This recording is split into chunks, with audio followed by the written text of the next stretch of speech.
கர்த்தருக்குள் பிரியமானவர்களே, December 15 Elon G white அம்மையார் அவர்களுடைய மாரநாத்தா புத்தகம், பக்கம் 697. இன்றைய தியானத்திற்காக தெரிந்து கொள்ளப்பட்ட தலைப்பானது நித்திய சுதந்திரம்.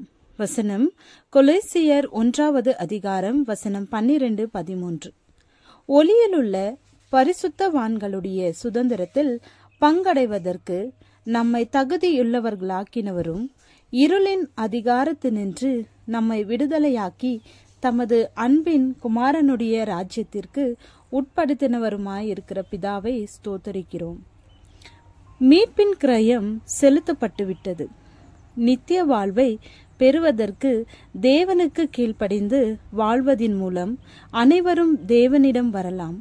ஆனால் இத்தகைய அழியாத சுதந்திர வீதத்தை மனிதன் ஒதுக்கிவிட்டு பெருமை, சுயநலம், பகட்டு நிறைந்த வாழ்க்கையின் மூலம் திருப்தி அடைவதற்காக வாழ்கிறான்.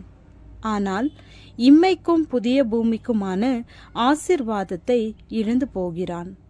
மனிதன் பரலோகத்தின் மாளிகைகளில் நுழையலாம். கிறிஸ்துவோடும் பரலோக தூதர்களோடும் தேவனுடைய பிரபுக்களோடும் சமத்துவமாக பழகலாம். இருப்பினும் அவர்கள் இத்தகைய பரலோகத்தின் கவர்ச்சிகளை விட்டு விலகுவது நம்பக்கூடாததாக தோன்றுகிறது. அனைத்து உலகங்களின் சிருஷ்டிகர் தாம் தன் குமாரனை நேசிப்பதை போன்று தன் ஒரே பேரான குமாரனை தங்கள் சொந்த இரட்சகராக நம்புகிறவர்களையும் நேசிப்பதாக வாக்கு கொடுத்திருக்கிறார். இப்பொழுதே இங்கேயே அவரது கிருபையின் அனுகூலம் ஆச்சரியமான அளவில் நம்மீது பொழியப்படுகிறது.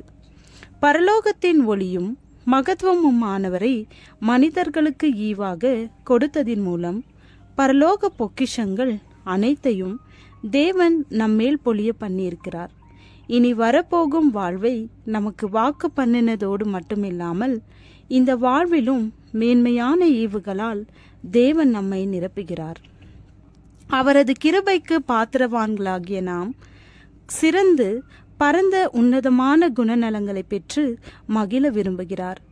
பரலோகத்தின் மேன்மையான வாழ்விற்கு நம்மை தகுதியுள்ளவர்களாக்குவதே அவரது திட்டம். ஆனால் மனித ஆத்துமாக்களுக்காக சாத்தான் போராடி கொண்டிருக்கிறான். பரலோகத்தின் மகிழ்ச்சியை ருசி பார்க்கும் அனுபவங்களை மனிதன் பெற்றுக்கொள்ளாதபடியும் பரலோக வாசிகளுக்கு காத்திருக்கிற நித்திய மகிமையையும் கனத்தையும் பற்றிய ஒரு சிறு கண்ணோட்டத்தை கூட மனிதன் பெற்றுவிடக்கூடாது என்பதிலும் அவன் கவனமாக இருக்கிறான். கிறிஸ்துவை தங்கள் இரட்சகராக ஏற்றுக்கொள்ளுகிறவர்களுக்கு இந்த வாழ்வும் வரப்போகிற வாழ்வும் வாக்களிக்கப்பட்டிருக்கிறது. கிறிஸ்துவின் சீடர்களில் மிக சிறியவன் கூட பரலோகவாசியாகவும் தேவனுக்கு சுதந்திரவாளியாகவும் அழியாததும் வாடாததும் ஆகிய சுதந்திர வீதத்தை பெற்றுக்கொள்ளலாம். ஆம், அனைவரும் பரலோக ஈவை தெரிந்து கொண்டு தேவனுடைய சுதந்திரவாளிகளாக யாராலும் அழிக்க இயலாத முடிவில்லாத உலகத்தின் சுதந்திர வீதத்தை பெற்றுக்கொண்டால் எவ்வளவு நன்றாக இருக்கும். ஆம், இந்த உலகத்தை தெரிந்தெடுக்க வேண்டாம், மேன்மையான சுதந்திர வீதத்தை தெரிந்து கொள்ளுங்கள். கிறிஸ்து இயேசுவினுள் அழைக்கப்பட்ட உன்னத அழைப்பிற்கு இலக்கை நோக்கி பிரயாசப்பட்டு முன்னேறுங்கள். ஆமேன்.